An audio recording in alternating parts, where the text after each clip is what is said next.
రాజాదిరాజ రాత గంభీర వీరాది వీర విజయ కులశేఖర సూరాది సూర సన్నదిన్న మహం మన ఊరి బిత్తల పేరయ్యా ఇంకో పేరే పిత్తల వీరయ్యా బియ్యం గింజలు అడుక్కోడానికి డబ్బు కొట్టుకుంటూ వస్తున్నాడు దయామైలా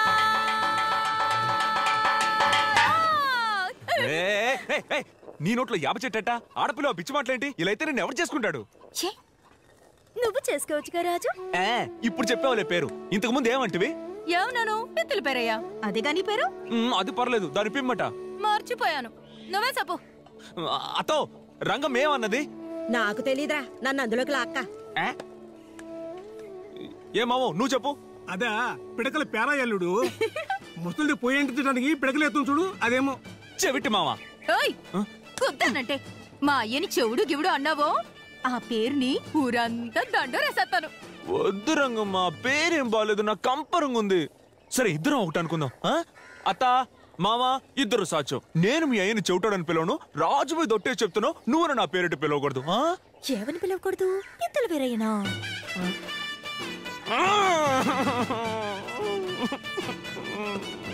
పిత్తల వీరయ్యా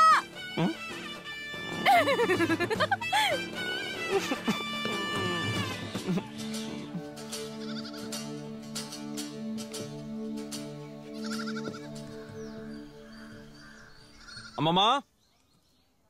అమ్మమ్మోయ్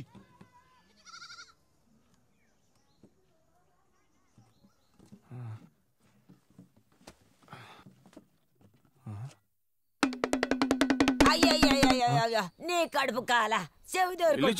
కదలేదు పోయావేమో అనుకుంటావురా నేను పోతే ఈ ఊళ్ళో ఎవరు నీకు దిక్కుండ్రు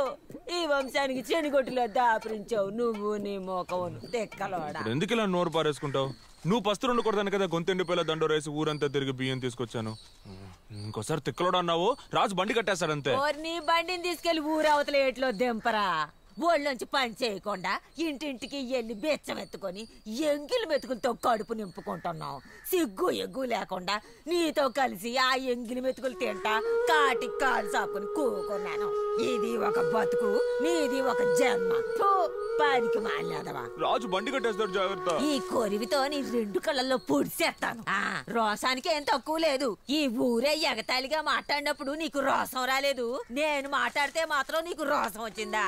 దేవుడా వీడికి ఎప్పుడు బుద్ధి వస్తుందో ఎప్పుడు బాగుపడతాడో తెలవడం లేదే ఓసేయ్ ఏమే ఇలాంటి వాడిని నాకు అంటగట్టి పోయావు కదే ఒరే ఒరే ఒరే పోతరాడు ఒరే కథ తినేసి పోరా రాజు పెదరాన్నింట్లోనే చద్దన్నం తినేశాడు మెక్కేసావన్నమాట రేపు నేను సత్తే నా నోట్లో కూడా బియ్యం వేస్తారు వాటిని కూడా ఏరుకు తినరా ముద్ద నష్టపో